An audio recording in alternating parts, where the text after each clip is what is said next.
MJ Listener, pelanggaran etik oleh Wakil Ketua KPK Lili Pintauli Siregar disorot oleh laporan praktik hak asasi manusia yang dirilis oleh Amerika Serikat.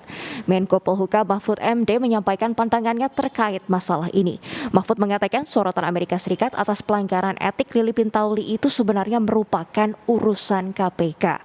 Namun dalam hal ini pemerintah juga memiliki pandangan. Mahfud meminta KPK bijak dalam menyelesaikan masalah ini. Mahfud menegaskan kasus ini harus diselesaikan dengan transparan dan tegas. Jika Lili Pintauli salah, ia harus dijatuhi sanksi. Bagaimana tanggapan Anda mengenai hal ini, MJ Listener? Anda bisa telepon atau bergabung bersama kami melalui saluran telepon 081583991123. Anda bisa bergabung bersama kami dengan menghubungi telepon 021583991123. Nah, kami akan membahas lebih lengkap lagi mengenai kasus pelanggaran kode etik dari Lili Pintauli ini dalam segmen Dari Meja Redaksi. Hey, dari mana? Dari Meja Redaksi. MJ Listener, saya sudah ditemani dengan anggota Dewan Redaksi Media Group Network, Abdul Kohar atau biasa kita sapa Bang Kohar. Selamat pagi Bang Kohar, terima kasih sudah bergabung dengan MJ Radio Network pagi hari ini Bang. Sehat-sehat. Bang, kalau Abang melihat tanggapan dari Pak Mahfud MD ini mengatakan pemerintah harus menyelesaikan ini secara bijak dan ini diserahkan sebenarnya kepada KPK secara internal. Ini bagaimana pandangan Bang? Ada dua soal ya. Yang pertama adalah soal bagaimana Amerika memerankan dirinya sebagai hakim atas negara lain. Tentu itu harus kita tolak. Ya, dia yang menjudge bukan pada substansi judgementnya, tetapi pada cara Amerika, Kementerian Luar Negeri Amerika Serikat menganggap bahwa ini juga menjadi urusan dia, itu yang harus kita tolak. Tetapi bahwa KPK harus berbenah, iya. Itu setuju. Jadi dua hal ini kita pisahkan dulu. Tapi kalau kita membenahi KPK gara-gara diramaikan oleh Amerika Serikat, tentu ya ini harus kita lihat mengapa kita selalu melakukan itu. Mengapa kita sebagai bangsa selalu inferior gitu loh. Tidak pernah menjadi bangsa yang tegak berdiri gitu. Kalau kita mengatakan bahkan Amerika sekalipun nggak ada urgensinya Amerika ngurusi KPK, kenapa? Nah, karena Amerika sendiri urusannya sebetulnya juga banyak. Apalagi yang hal yang terkait dengan hak asasi manusia. Amerika dari 2018 sampai 2021 itu menerima 76 laporan. Sementara Indonesia itu di tahun yang sama, dalam periode yang sama itu hanya 19 laporan. Tetapi yang menjadi concern Amerika justru kenapa Indonesia, kenapa negara-negara lain, 198 negara, bukan di dalam negeri mereka sendiri juga ada persoalan itu kan. Kita lihat misalnya kasus stigmatisasi terhadap masyarakat negro di sana, kulit hitam di sana. Bagaimana mereka selalu distigma sebagai kriminal. Dan bahkan itu merasuk ke otak kepolisian Amerika. Sebagai aparatus negara, ketika dia melakukan tindakan sesuatu berdasarkan prasangka, maka apa yang dilakukan itu sudah salah besar. Itu juga pelanggaran HAM namanya. Tapi mengapa misalnya tidak diselesaikan? Dan Indonesia juga tidak ikut campur dengan urusan itu karena itu bukan urusan Indonesia. Nah, ini kan Amerika ini kan karena sudah lama sindrom menjadi negara polisi dunia gitu ya. Terbiasa dengan polisi dunia, lalu seusai perang dingin tiba-tiba dia menjadi satu-satunya polisi dunia. Tetapi di luar dugaan dalam sebuah gerakan yang betul-betul tersistematisasi, Tiongkok tiba-tiba menjadi kekuatan baru yang diawali dengan currency war kan, waktu itu perang mata uang, lalu kemudian perang dilanjutkan dengan perang dagang, dan Amerika kepayahan menghadapi Tiongkok, maka pada titik itu dia mulai cari-cari nih apa yang kira-kira bisa dimainkan untuk masyarakat global. Standar gandanya muncul lagi. Nah, termasuk diantaranya ya ingin masuk ke urusan KPK ini. Tetapi memang secara internal ini persoalan yang kedua. Ya, KPK harus berbenah, iya. Saya sepakat dengan Pak Mahfud MD. Katakanlah yang kasus yang terkait dengan sorotan Kemenlu ini kan ketika Lili Pintauli Siregar melakukan pelanggaran etik ya, pelanggaran etik dengan bertelepon ya, berkomunikasi lah ya, dengan orang yang berperkara di KPK, Syahrial ya waktu itu. Nah, KPK mengatakan bahwa untuk kasus tersebut, kasus yang disebut oleh Amerika itu, KPK sudah melakukan tindakan, Dewas sudah memanggil, bahkan ya sudah dinyatakan melanggar etik dan sudah mendapatkan sanksi. Apa sanksinya? Gajinya dipotong. Gajinya dipotong 40% kan? Tiap bulan selama 12 bulan, artinya selama 1 tahun. Mungkin ya jumlahnya tidak seberapa karena yang dipotong kan gaji pokok. Gaji pokok bukan gaji lamsam bukan, tapi gaji pokok. Tetapi itu juga sudah merupakan bentuk dari sanksi. Dan KPK punya aturan sendiri, KPK punya mekanisme, punya sistem, dan sistem itu sudah dijalankan. Sehingga itulah yang mendapatkan kritik. Kenapa kok Amerika ngurusi sampai begini gitu. Nah, tapi di dalam hal yang lain KPK harus berbenah iya. Karena KPK ini kan punya code of conduct kira-kira begitulah. Aturan etik yang sangat ketat ya. Yang itu sudah dirumuskan lama. Saya pernah membaca beberapa, bahkan main golf pun dilarang. Main golf itu dilarang, apalagi menerima fasilitas. Mengapa sampai dilarang seperti itu? Logikanya sederhana saja. Untuk menyapu lantai supaya bersih, maka sapunya harus bersih. Tidak mungkin menyapu lantai menjadi bersih kalau sapunya kotor. Sapunya kotor. Atau kalau ada kotoran sedikit saja, boleh jadi nanti lantainya justru akan berkuman ketika mau disapu. Nah, apa metafora ini artinya? Artinya adalah KPK ini kan institusi yang diberikan kewenangan luar biasa untuk memberantas korupsi, untuk bersih-bersih lah, bersih-bersih Indonesia dari korupsi. Nah, kalau komisionernya tidak dipagari dengan aturan yang ketat terkait dengan konflik of interest, konflik kepentingan dan lain-lain, maka ada potensi bahwa KPK boleh jadi akan menjadi sapu kotor, sehingga nanti lantainya tidak akan bersih, malah semakin kotor. Nah, itulah yang dilakukan mengapa kemudian Dewan Pengawas itu menyidang ya Lili Pintauli. Nah, cuma kan kemudian setelah itu kan masih ada kasus lagi. Yang terakhir tiket MotoGP. Tiket dan akomodasi lah ya. Menerima tiket dan akomodasi. Meskipun akhirnya dikembalikan kan. Semua dikembalikan, tetapi paling tidak kan ada sebuah sebuah tindakan yang berikutnya gitu loh. Yang mengikuti. Nah, kan apa susahnya? Kenapa orang kok tidak boleh? Nah, itu tadi filosofi bahwa kewenangan yang luar biasa untuk memberantas kekotoran, katakanlah korupsi itu bagian dari situasi yang kotor, maka sapunya harus betul-betul bersih. Ya, kalau ada orang yang menyindir, loh kami kan bukan malaikat ya. Memang kita tidak menghendaki KPK menjadi malaikat kok.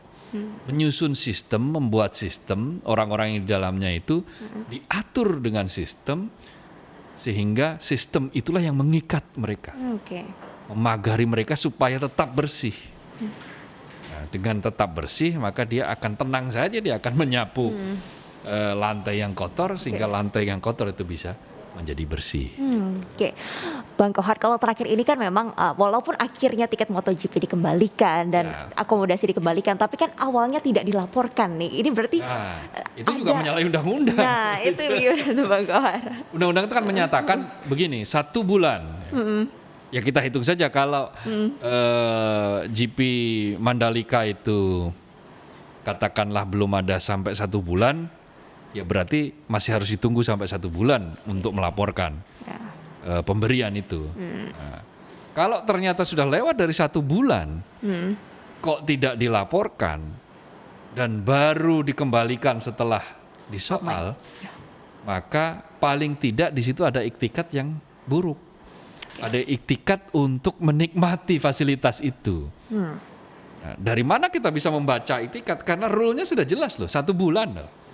Dalam 1 bulan harus dilaporkan. Oke. Dan ketika dilaporkan nanti KPK lah yang akan menilai pantas tidak pantas, boleh tidak boleh. Begitu sudah dinilai itu tidak boleh, ya harus dikembalikan. Oke. Saat itu pemberian itu, karena pemberian itu dianggap sebagai bagian dari konflik kepentingan. Oke. Tidak tahu. Pokoknya sistemnya sudah begitu dan itu tidak bisa ditawar lagi loh. Hal-hal semacam itu tidak bisa ditawar lagi. Undang-undangnya sudah jelas kok. Dalam waktu 30 hari, baik pejabat apalagi ini KPK harus melakukan proses pelaporan apa yang gratifikasi yang diterima itu. Gitu loh. Belum tentu suap, belum tentu ada sesuatu di balik pemberian itu. Tetapi ketika aturan sudah menyatakan tetap biarlah nanti di KPK, tim KPK yang akan menilai layak atau tidak layak. Nah, ini tantangan orang ketika masuk menjadi bagian dari KPK, maka hal-hal seperti ini sebetulnya sudah paham, sudah selesai gitu loh. Baik. Kalau ini belum selesai, belum paham ya artinya berarti dia ketika proses seleksi itu masih meragukan. Dan kenapa orang yang masih meragukan kok diloloskan begitu saja? Artinya ada sesuatu yang salah gitu loh. Baik, Bang Kohar, aku pengen sorotin tadi Bang Kohar mengatakan ada itikat untuk menikmati hadiah yang diberikan karena di awal tidak dilaporkan ketika menerima hadiah tersebut. Apakah artinya efek jera dari hukuman yang diberikan kepada Lili Pintauli ini belum cukup, Bang? Saya menduga sanksi yang diberikan itu ternyata tidak berefek. Yang sebelumnya sanksi pemotongan 40% dari gaji pokok itu ternyata tidak berefek. Nah, itu yang harus ditinjau lagi. Apa sanksi yang pantas untuk seperti ini? Kalau sampai mengulang, katakanlah ya, kesalahan yang sama, maka Dewan Pengawas harus betul-betul ketat ini. Barangkali kalau kita lihat sejarah KPK, komisioner dulu ada yang sampai akhirnya dipaksa untuk mundur, ya bukan tidak mungkin itu akan terjadi. Tetapi biarlah Dewan Pengawas yang bersidang, yang menentukan. Karena kita juga tidak paham secara 100% ya, seperti apa. Tetapi yang paling tidak begini ya, untuk menilai apakah dia punya niat untuk menikmati fasilitas itu atau tidak, itu adalah pada rule, pada aturan. Ketika dia mengembalikan itu sebelum 1 bulan, oh berarti orang ini tidak punya etikat untuk menikmati, ya kan? Tetapi ketika 1 bulan dia hanya diam-diam baru mengembalikan ketika menjadi isu publik, maka patut diduga kuat sang komisioner memang berminat untuk menikmati fasilitas itu. Ya tinggal di situ saja. Siapa yang memutuskan itu? Ya KPK sudah punya Dewan Pengawas. Biarlah Dewan Pengawas yang menentukan. Baik, Bang Kohar. Kalau misalkan kita lihat kan ini memang jadi ranah internalnya KPK ya, Bang ya. Dan ada Dewan Pengawas yang akan nantinya melihat apakah ini seperti apa nih, yang harus dilakukan supaya publik ini trust lagi sama KPK, Bang. Karena kalau kita lihat kan ini dengan adanya kasus Lili Pintauli ini kan masyarakat yang tadinya percaya KPK ini memiliki otoritas penuh untuk memberantas korupsi, kok sapunya kotor seperti yang tadi Bang Kohar katakan. Jadi trust publik ini gimana ya, Bang? KPK punya pekerjaan yang sangat besar. KPK memang selama ini orang sudah berhasil diyakinkan ketika kritik bertubi-tubi masuk ke KPK, toh ternyata KPK tetap galak ya. Masih banyak kepala daerah yang ditangkap dan seterusnya. Tetapi yang dari dulu sebetulnya belum beres-beres untuk dilakukan itu adalah pencegahan. Pencegahan bahkan untuk KPK itu sendiri. Nah, ini bisa menjadi jebakan bagi KPK. Proses pemberantasan korupsi akan menjadi tersendat kalau KPK tidak berbenah. Kalau KPK tidak segera memperbaiki sistem dan mekanisme yang ada di dalamnya. Ya kan selama ini kan begitu KPK itu ada kesan waktu itu ada kritik keras dari masyarakat bahwa kewenangan KPK mulai dipreteli. Oke. Tapi setelah itu kemudian KPK menunjukkan bahwa mereka masih punya taji.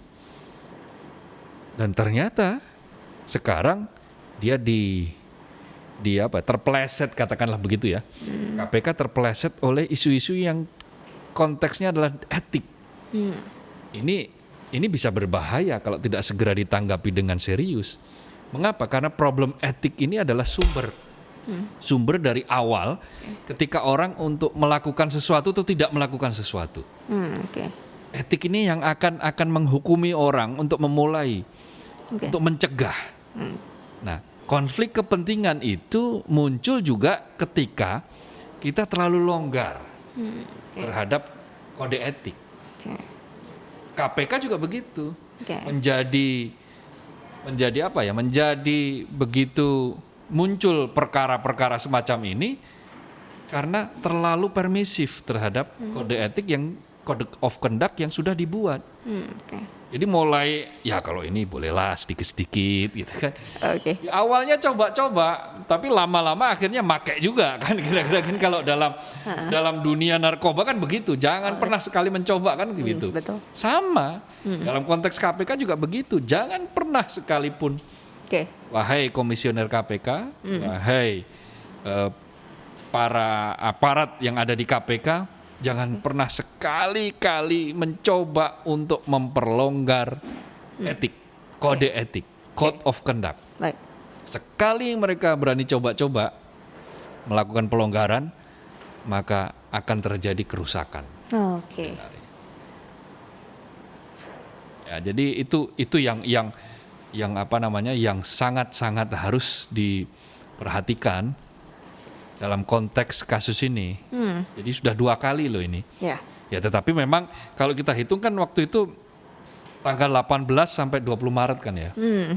Artinya ini kan hari ini tanggal 18 Maret, ya berarti 1 bulan persis hari ini.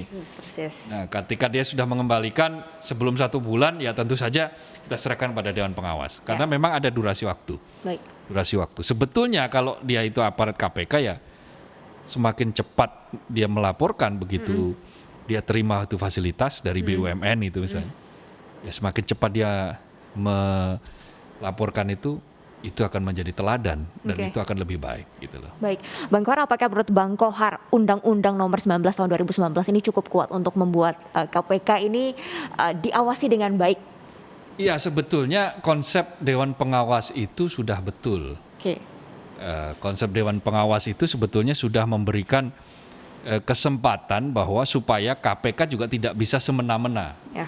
Karena kan selama ini kan kritiknya kan KPK power holder ya, terlalu pemilik kekuatan yang kewenangan yang sangat luas. Maka kemudian muncul Dewan Pengawas. Sekarang apakah Dewan Pengawas ini bisa bekerja dengan sebaik-baiknya? Ya kita tunggu.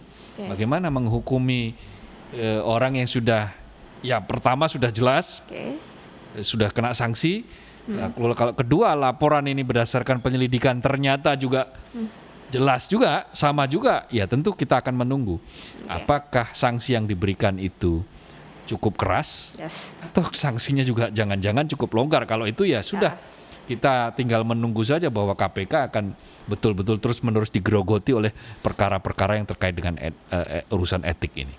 Baik, Bang Kohar, berarti kita akan tunggu nih bagaimana sanksi yang akan diberikan kepada Lili Pintauli supaya ini membuat trust lagi kepada masyarakat terkait dengan KPK. Kita tunggu bagaimana Dewan Pengawas lah. Katanya masih sedang mengumpulkan bukti-bukti penyelidikan, tapi sudah dibenarkan bahwa memang ada laporan.